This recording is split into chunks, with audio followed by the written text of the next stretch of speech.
ఇంత జనవరిలో మంచి ముహూర్తాలు చూసి పెళ్లి చేయండి, తులం బంగారం ఇస్తా అన్నాడు. ఇచ్చినామా తులం బంగారం? వచ్చిందా? ఏందా తులం బంగారం అంటే అల్లు కూడా అంటాడు బంగారం ధర పెరిగింది. మరి పెరిగినప్పుడు ఏం పీకినావు వాళ్ళు? ఇచ్చినావా? ఇప్పుడన్నా ధర పెరిగింది, అప్పుడే ఉండే. అంటే ఇవన్నీ ఓ లెక్కల ముచ్చట్లు. ఎలక్షన్లు ఎప్పుడైతే ఏది పడితే అది మాట్లాడాలి. ఇప్పుడు కూడా మన ఎమ్మెల్యే చెప్తుండట, ఏది అడుగుతా అది ఇస్తామని చెప్పుల్లి.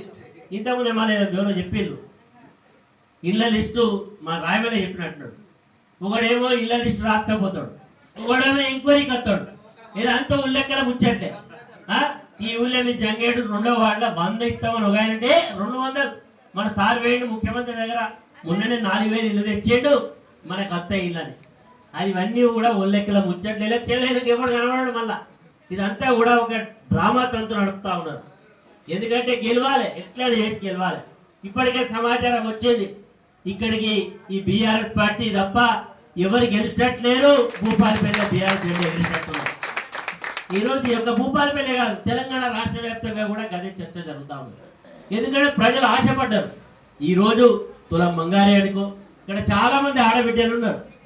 అందరికి ఏం చెప్పిండు, అక్క చెల్లె అవ్వ నాకు ఒక్క ఓటే 2500 ప్రతి నెల ఇస్తా, అత్తకిత్తా కోడలికిత్తా బిడ్డకిత్తా. ఇక ఎవరు కలవకుండా వాళ్ళు అబ్బా 2500 వస్తే చిట్టి కట్టుకుంటాను ఒక్క అనుకున్నది. ఇంకొక 2500 అయితే పిల్లగాని ఫీజు కక్కర కట్టే అని ఒక ఆయన అనుకున్నది. 2500 అయితే బ్యాంకులు వేసుకుంటాను. వచ్చినాయా అమ్మ 2500? వచ్చినాయా? వచ్చిన వాళ్ళు ఎత్తుకొని గెలిచినావు. మరి ఏమైంది? ఇప్పటికీ మీరు ఎంత బాకీ పడ్డారో ఎరికేనంటే 65,000 రూపాయలు బాకీ పడ్డాడు.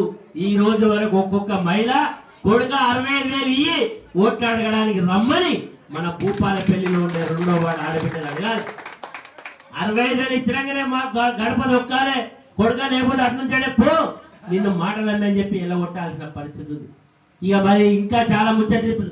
కేసీఆర్ గారు సమైక్య రాష్ట్రంలో 200 ఉండే పెన్షన్, కొత్త పెన్షన్ కావాలంటే రానటువంటి పరిస్థితిలో 200 పెన్షన్లు 1000 చేసిండు.